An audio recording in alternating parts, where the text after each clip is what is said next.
Hey guys, welcome to this special workshop on styling for men. If you've ever felt like you could use some guidance, you've come to the right place. One crucial aspect where most men feel clueless is their personal style.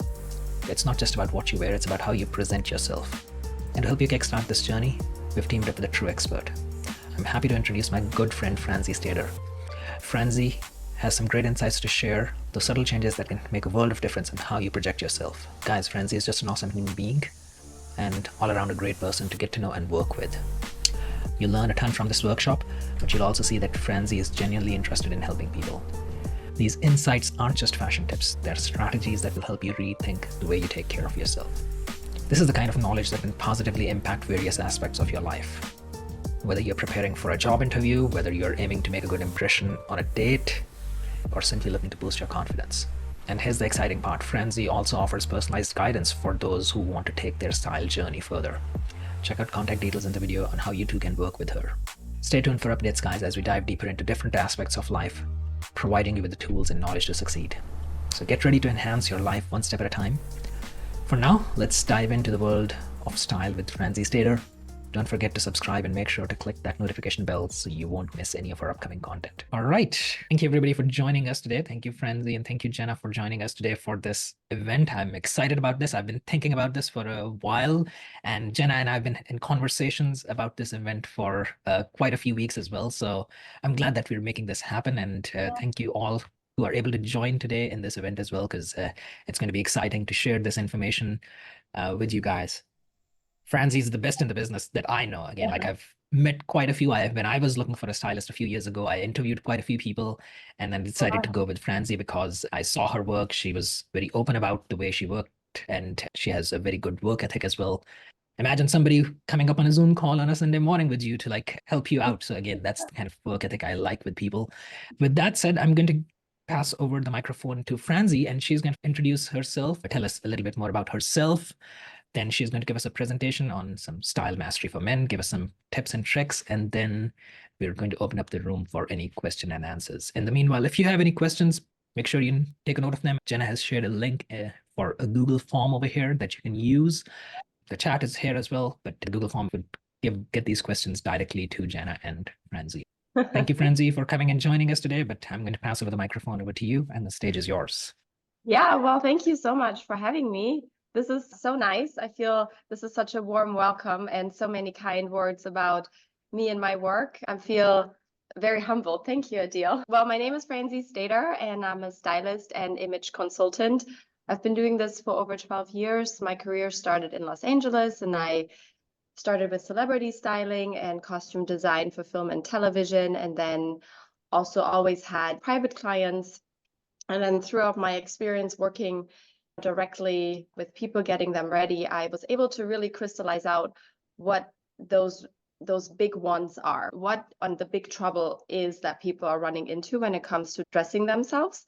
So then I started to work on my virtual styling program. I launched it in 2018, and it was pretty sought after right from the bat. But then with 2020, when so many more people moved into working from home and doing things virtual, the idea of doing virtual styling was so welcomed that my business really, we were able to take it to another level, and we're still taking that wave into the new year, 2024. So we're very happy about that, and I'm so glad I'm doing this. I love styling men. It's such a great thing all around, you know, to help, obviously of all genders, but especially with men, there sometimes can be insecurities connected to the way you're dressing, and to iron those out and to get rid of them. What we want to do today is just talk about a little bit more about what most men run into in like fashion faux pas or mistakes that can be made. So this is what the seminar is about. I'm going to try to keep it short and sweet, but obviously if I need to touch on any more points that to make them clearer, just let me know, and I'm totally flexible. It seems it's a little bit more of a casual setting here because we're such an intimate group. Okay, great. So what I want to talk to you guys about is the 5 common style mistakes that I see and how to avoid them next year. And I like to dive in pretty quickly with underwear and socks. It sounds like such a simple thing. And yes, underwear, yes, socks, of course, I buy them, Target, Walmart, wherever, right? Wherever you can find them. But I actually want to talk about more of the significance on actually wearing the correct underwear and how that actually is going to make a difference. So I recommend boxer briefs and trunks because it actually depends on what kind of pants you're wearing. And I get it, that's very personal. But when you are actually wearing the wrong kinds of underwear, the way your fit actually should be is important. On the pants side, it is important what kind of undergarments you put. So that would be the first one to conquer and the most personal to you. And then we're going over to socks. So socks, I feel, don't get the time of the day. I talk about it all the time. With socks, I see that some men, the mistake is you just wear the same underwear and the same socks for all of your outfits. So whether it's you have gym socks and you wear them with chinos, or you have dress socks and you wear them with shorts, whatever it is, that's not what should happen. So in this case, what I want to talk about is the wearing actual no-show socks with sneakers and shorts. So the discussion of no-show socks is wide. What is a no-show sock? Okay, you have those ones that still kind of come out of the shoe a little bit when you wear shorts, and you have the ones that are actually fully like hidden. And that's the one that I want to tell you about, especially with spring. Well, I don't know where everybody is in this country, but some people on the West Coast, they can always wear shorts. And then, I'm personally in Florida, so there's always people wearing shorts here. But with spring coming up as the next season, I definitely want to make sure that the actual way to wear sneakers with shorts is this way. Let me show you this way. The one with the green check, that's the right way. The one with the X, no, don't do it. I see it all the time because it's just what's being so widely sold as no-show socks. But those are actually not no-show socks. They're definitely, and then there's even another one that comes a little lower, but you can still see it on like the rim of the shoe. You don't want that. You want your ankle to be fully exposed, and you don't want to see any kind of sock. Seems like a simple hack, definitely easily applicable. Definitely start doing that if you plan on wearing shorts. The next thing is match your socks to the outfit. So that's what I was talking about earlier.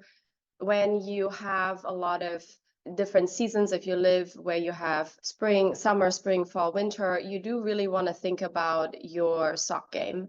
Like I touched base, shorts, definitely make sure you have no-show socks, but then also think about what other outfits you want to put together. Is it denim, chinos, and so forth? I think there's a little bit of a pairing chart here. So you definitely want to make sure that you end up not just having no-show socks or gym socks or anything like that. You want to make sure your socks and pants and shoes go together. I'm going to go into belts and accessories in a minute here, which also go into this kind of chart. So just keep that in mind when you put together outfits. Make sure you have a variety of socks and the correct underwear in your closet. So now we're moving into accessories. What I see as a stylist is often that men don't necessarily give accessories the time of the day. If you wear a belt just to hold up your pants, and you're not even considering what other things go around the additions that you need to really make an outfit, then that's definitely for you. So belts, I find that men typically have just one belt, and it's usually black. Okay, that's fine. But you actually need different belt styles for different looks. So if you wear shorts, you want to make sure you look out for a belt that's more on the casual side, maybe even on the braided side if you fancy that. But you definitely want to make sure your belt style matches your outfit. So if you have a dressier look, add a belt that's, has a little bit of a smoother leather. If you want something more casual, go for something that's a little bit coarse. You can also think about the width of each belt. Casual is usually a little bit wider, and for a more sophisticated look, it is a little bit smaller on the width side. There's a whole thing that I do with a lot of my male clients in establishing what outfits they need and actually give them the accessories that they need for each area of their life. which is definitely not just one belt. And then the second part is real leather belts. I believe in them just because of durability. You actually want to make sure that when you wear your, I know every man will have a day-to-day belt if they're wearing belts, and that's totally fine. But just make sure when it comes to durability, leather just gives you that flexibility of wearing it longer without falling apart. Because when you look at other materials, the faux leather ones, they get flaky, the holes wear out very fast, and then you end up wearing this belt because you don't notice because you're so used to it, but maybe somebody else would notice it. So I always say go for a real leather belt, and then also make sure your day-to-day belt gets changed out as frequently as it needs, twice a year, once a year, depending on how much you're wearing it. And my third part is belts, shoes, pants, and socks do go together. I know the chart before just showed pants, socks, and shoes, but you do want to make sure your belt goes with that. That means your belt color plays a role in what shoe you're going to pick. If you wear a brown shoe, yeah, your option should be a brown belt. If you wear a tennis shoe, get a belt that's maybe on the tan or beige side. So you really want to think with your colors and really make that, really complete that with your outfit, your belt, your shoes, your pants, and your socks. And then we're going into the next part of accessories, which would be a watch. So I know in our modern day, most men don't have a watch because they have and I don't consider an Apple Watch a watch. I think an Apple Watch is an electronic that sits on your wrist. It is not a classical watch that you should be wearing with anything really, except for working out. But I see it so much. People wear their Apple Watches, they get the tan line on the Apple Watch, fine.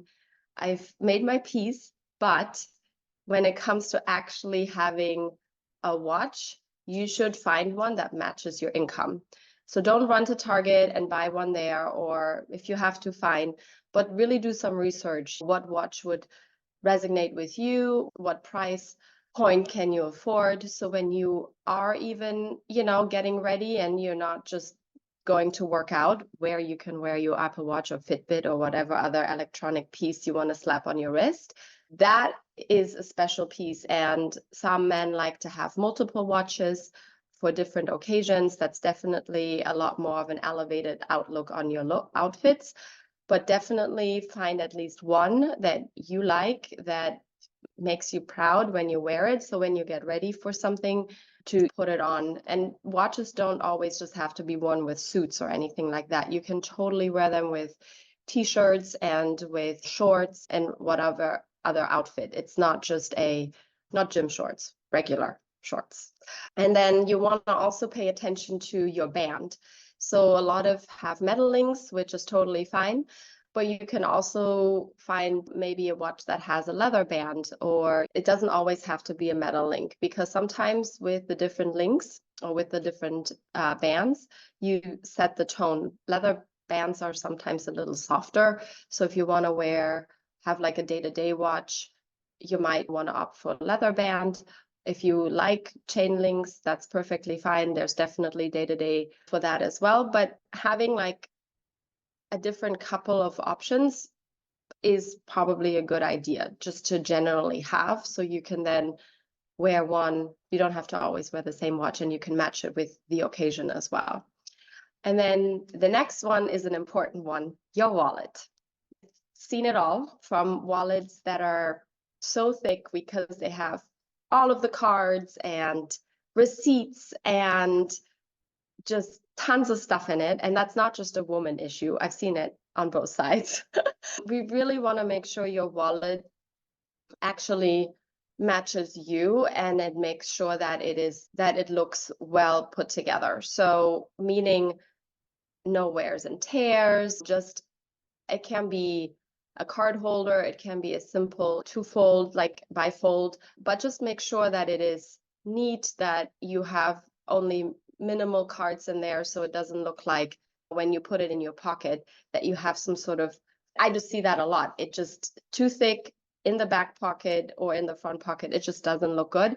Plus, I wonder if any of you have experienced that. after a while, your jeans and your pants actually form an outside line that looks like you're always wearing a wallet because you wear it there in the right pocket or left pocket all the time. So just keep that in mind. And when you are looking for a wallet, go for one that also, again, matches your income. Same with your watch and your wallet. You kind of want that to be in harmony with who you are and what you want to represent. There is obviously a lot on the market. You don't always have to go for the most expensive designer piece. There's lots of brands that have really great wallets. They're not as known as like your top of the line designers like Gucci and Ferragamo and so forth, but they have really good quality. Maybe the leather is made in Italy. It looks really neat, and you can use that. There's definitely lots of options on the market for that as well.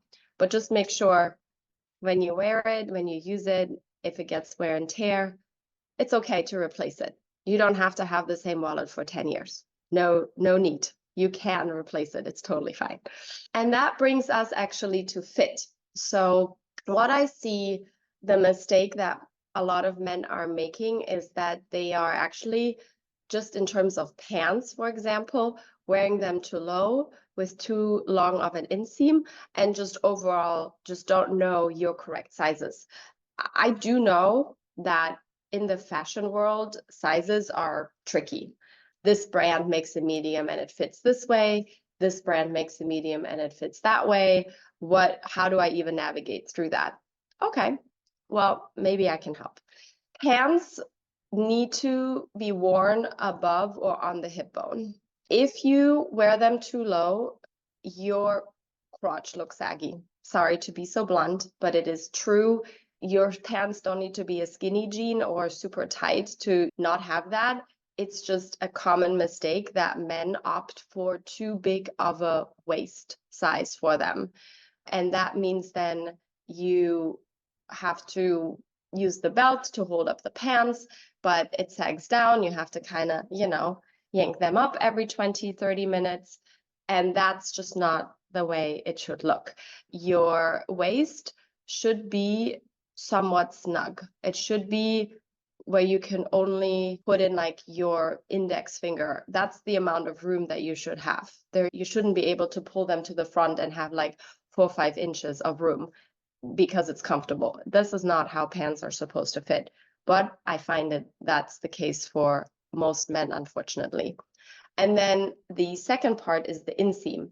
I don't even know how many men really know what an inseam is, but I'm just going to explain it. So the inseam goes from your crotch down to the bottom of your foot. That's your inseam. And inseam, if you're tall, doesn't mean you have automatically a long inseam. That's not what it is. It's all proportions.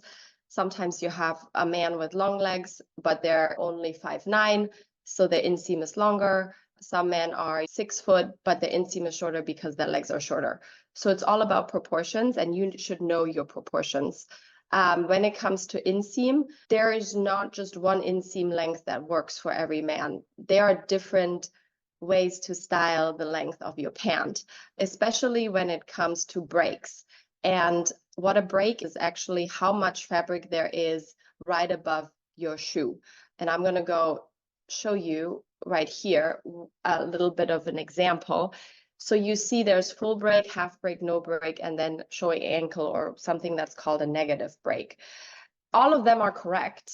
What's not correct is to have so much fabric on your shoe sitting there that you can fold it up 4 times, and that's not correct. You really want to make sure that if it comes to your break, that you following either one of them. The most popular right now is a half break. It looks pretty clean. It just gives you a little bit of fold right above the shoe, and a lot of men, what I found, really like that look. This picture obviously has dress shoes and a slack.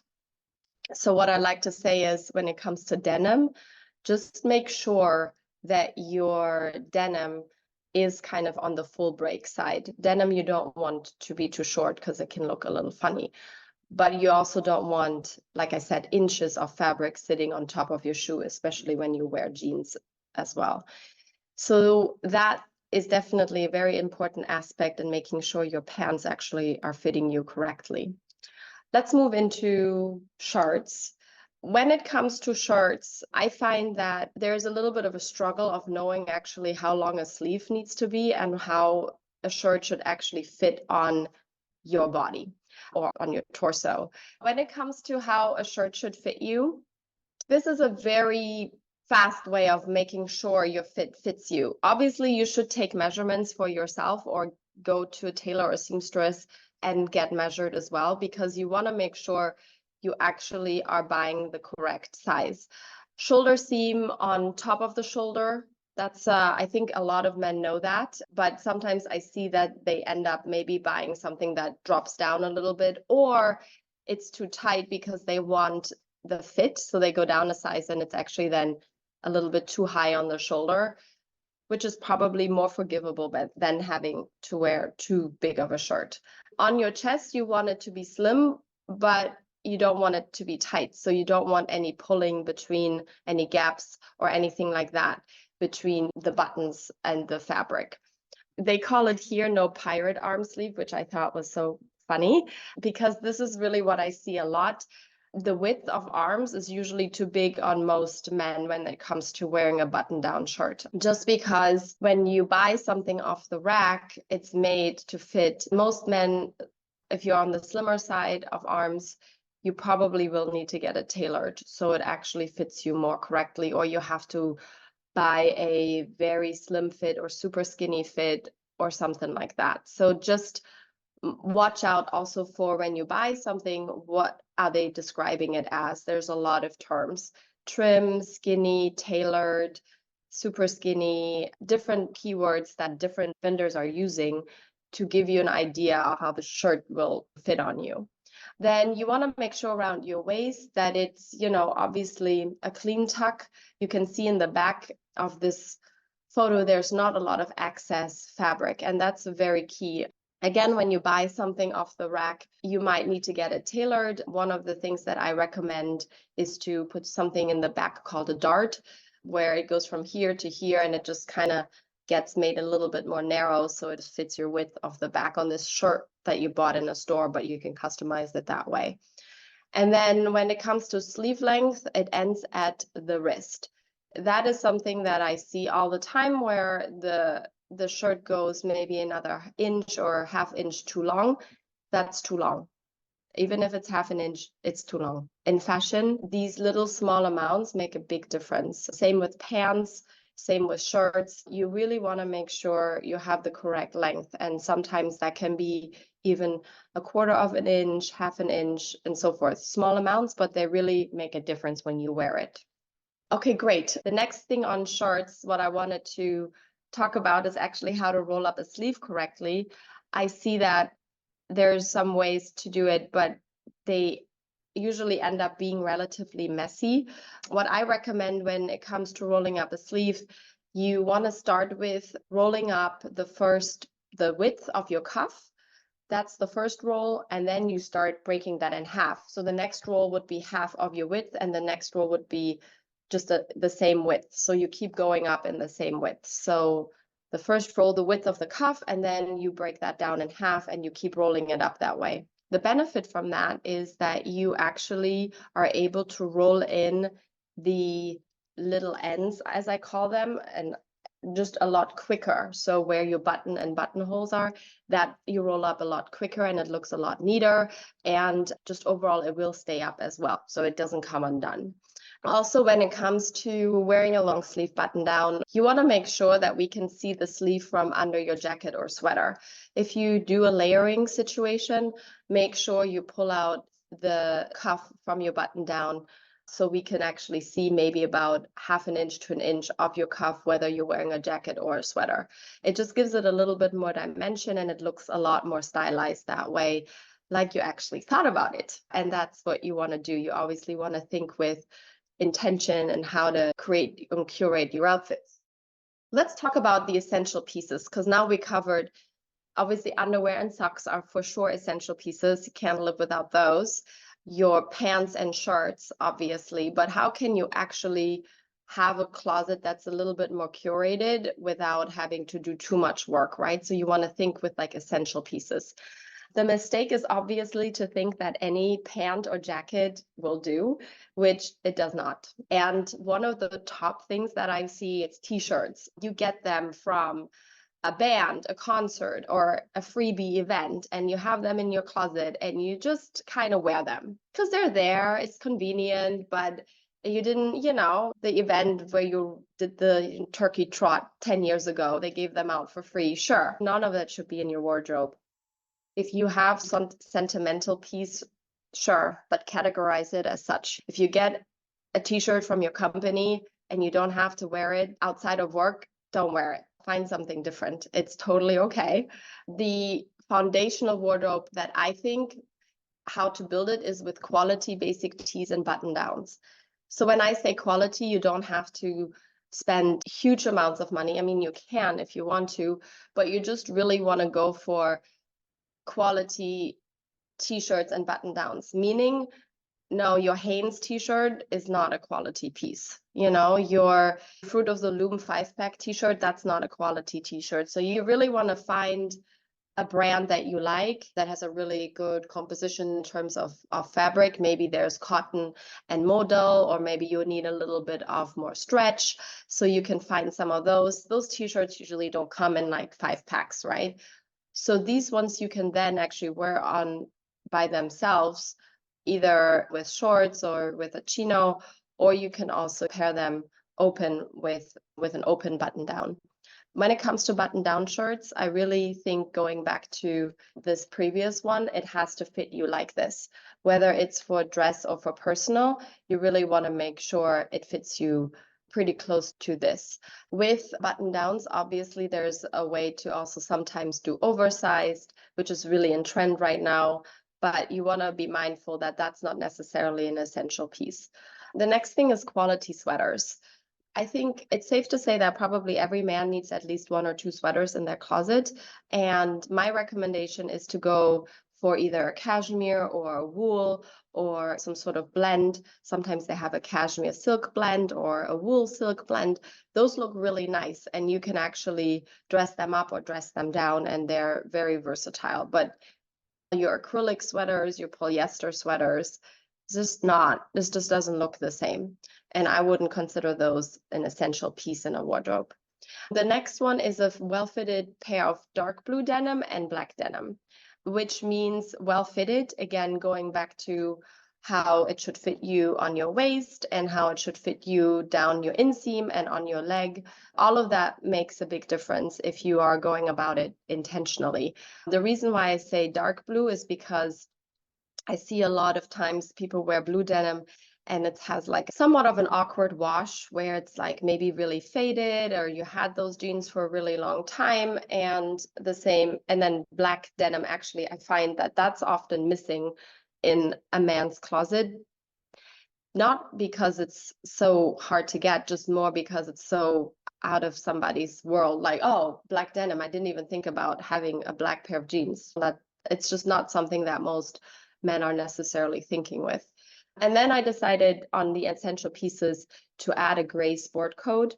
Having a fitted or well-fitted sports coat will definitely make it easier if you have to quickly get ready for something that's a little bit more elevated. Sometimes these opportunities or events come up kind of out of the left field. They just like show up, and then you have to think with, oh my God, what am I going to wear, right? So having a gray sports coat is a really safe bet. Why gray? It goes with almost everything. Any kind of slacks, any kind of denim. It just really is like a universal color. So you don't have to think with, oh my God, I only have a black suit, but this is not that kind of occasion, right? So gray is just a really good happy medium. And then a denim jacket, I think, is really good to have just because it's really easy for layering.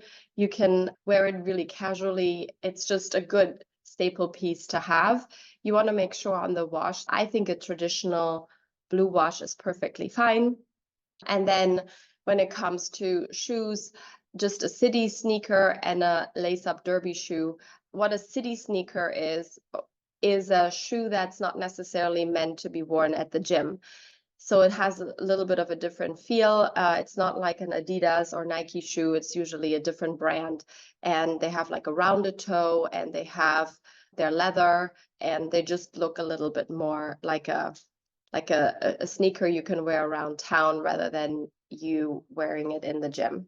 And the lace-up derby shoe, what that is actually a more casual dress shoe. So the way they are built is just a little bit less stiff. They maybe have a little bit more flexibility, and those just really work well with jeans or even chinos, and you can wear them out to dinners or just other social occasions if they're a little bit more on the dressed up side. But they're not, I wouldn't call them a dressy shoe. I don't know if I would necessarily pair them with a suit, because they're a little bit more on the casual side. And that brings us to how to actually maintain your wardrobe. And maintaining your wardrobe is where I have seen everything. I get this a lot, actually. I ask, how do you wash your clothes? And commonly, I hear that you just kind of throw everything together. You turn on warm or hot. And then when that's done, you take it and you put it in the dryer. And then you just turn the knob all the way or push it to like whatever max time setting and the high setting, and you just let it go, because eventually it's going to be dry, right?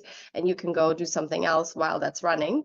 That's not how one should be doing their laundry, especially for, anything else, underwear and socks and gym clothes. Those maybe need a little bit more, you need to maybe wash those a little bit harder, I guess. But anything else, from your shorts, your t-shirts, your jeans, your dress shirts, any of that should not be washed like this. You want to start with separating colors. If you have an option to hang dry your t-shirts and jeans, I definitely recommend that. You want to take your sweaters and button downs to a dry cleaner, just because they just look a lot neater. And it's easier for you if you can do it. You don't even have to worry about steaming or ironing them or anything like that. And I know that the dryer takes out wrinkles. I understand that very well, and I've heard it before. But what happens when you dry something on high heat? The fabric eventually is just going to give up, right? Especially when you over drying it. The thing is already dry after 30 minutes, and then it gets another hour of hot air. It's not going to last you very long, and the colors are going to fade, and it's maybe also going to shrink, and it's just not the way you should be maintaining your clothes. Instead, choose a moderate temperature for drying clothes. If you want to put them in the dryer, choose maybe a lower setting and a shorter time, and just don't over dry them. It's really, the fabrics hate it. I can hear them scream in the dryer. So just make sure you take care of your clothes, because especially when it comes to denim, you might even want to wash them inside out. Those colors will fade, especially in the dryer, and you just want to give your clothes the TLC that they need, because then when you wear them, they look even better. They look better, and they're going to last you a lot longer. Yeah, those were actually my tips. I hope you guys find them helpful, and I'm happy to take any questions. All right. Thank you, Franzy. This was really helpful, and hopefully people took a lot of notes. But we do have some questions coming up over here. We've got the first question from David. He says, "Hi, Franzy and Jenna. Thanks for the presentation today. Your slides referenced matching your income a few times, and I'm curious what that could look like. Would there be a percentage of a man's income you would recommend budgeting on a monthly or a yearly basis for his wardrobe?" So I think that's a pretty good question. A lot of people have pretty high incomes, but they kind of like spend the same amount of money that they were spending when they were in college. Like $500 a year is enough. So that would be a good question to answer. Yeah, that's a really good question. And what I believe is the amount that you spend on your image, self-care, whether you're a woman or a man, should be about 5 to 10% of your income. So from haircuts or barbers or facials, even men get facials now these days, all of that you should kind of think with. You get a raise at your job or your business takes off, you should kind of match. You should start having more of a genuine interest in your image and how you want to be, how you want to look, and how you want to be perceived.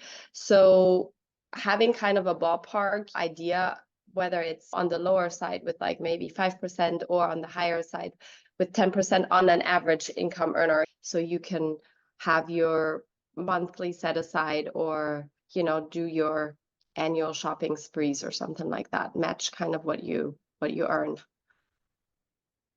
Right. Thank you, Franzy. That was really good. Next question is Jason. He says, where do I shop and buy for new clothes? Yes, it seems simple. I usually buy in person at Macy's or Nordstrom for nicer items, but buying online, you order a dozen items and only keep two. I often buy from Banana Republic, so it's always a big upfront purchase with weeks to get all refunds processed. So where is the balance? Yeah, again, another question, because I personally used to buy just at the local store as well. And you are limited to Nordstrom and Macy's and Kohl's and whatever. What are your recommendations? I know when you met me, like you introduced me to a whole different world of brands Yeah, that men don't know about. So that was good to yeah. know. But So that's a question. So when I work with a client, I do a wardrobe assessment where I actually we do kind of a deep dive into what their life looks like and what they actually need and what they can also spend, because we do strategic wardrobe planning and strategic budget planning in that call. And that's where I'm then able to actually give more, you know, detailed suggestions of where we should shop and what brands are good for somebody, because everybody lives such a different life. I like online shopping. I think the opportunity to find something that works for you is a lot bigger than going to a local store, and you don't have to go through the mall and shop and all of that. Everything has like pros and cons. I understand on the refunds taking a while to get back on your card, but if you actually shop the right brands and you know what sizes to get from each brand, your returns should be minimum. Like with my clients, we do all of the shopping for every client. Our return rate is like maybe 2 out of 10 items, or 3 out of 10 items, right? So the margin of what somebody keeps versus what they return is a lot higher. And those are just some of the things that I teach each client that they then can take afterwards into their own hands, and then they can, do their own future shopping. So don't have any exact recommendations, just because there is not just this works for everybody. Because if it was like that, then I guess I wouldn't have a job. exactly. All right. Thank you, Francie. All right, we're almost at the end of the hour, but if you've got any questions, now is the time. We've always got the option to contact Jenna and Francie using that email on the screen. Again, if you want to work with Francie on a one-on-one basis, you've got the contact information. You can schedule an appointment with them as well. Yeah, I obviously encourage everybody to download our ebook that I wrote, because it gives you the steps that I actually do with every client. So you can try and do it on your own as well. And obviously, if you run into anything and you would like to contact us, we're happy to hop on a call and figure out exactly what would be right for each person individually, because that's what I do. I work with all of my clients individually, so that way we can actually create their own formula of successful dressing. Right.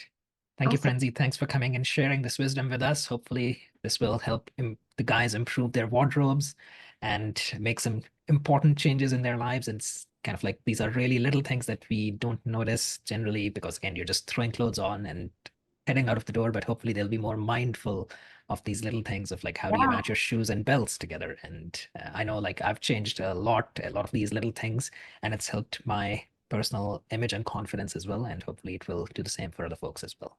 Yeah, you look amazing, Adele. Thank So good you. to Thank see you. you. Good to see you as well. Okay, All great. Well, right. thank you so much for having me, and I hope everybody found this helpful. And if they would like to connect with us on a more personal basis, we're here. All right. Yeah. Thank you guys. Thank you Thank so much. you. Bye. Bye. All right. I hope you got a ton of information from this workshop. We've got workshops like this and other great conversations happening among men in our community. So check out the link in the description below and see how you too can get involved and be part of an awesome community of men.